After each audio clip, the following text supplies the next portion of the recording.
Hey everyone, need a poster or ad design without Photoshop? Let's use a playground AI to make eye-catching visual in minutes. Let's get started. First, go and visit the playgroundai.com and log in or sign up. It's free.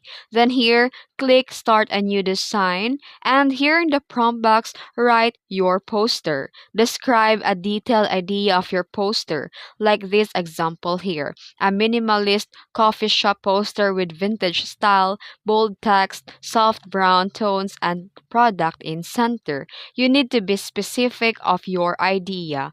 Then here you can also type your art style or model if it's photographic illustration or flat design and more depending on the vibe that you want. And once it's done, you can now generate your image. Click generate and wait for a few seconds and Playground will create your design automatically.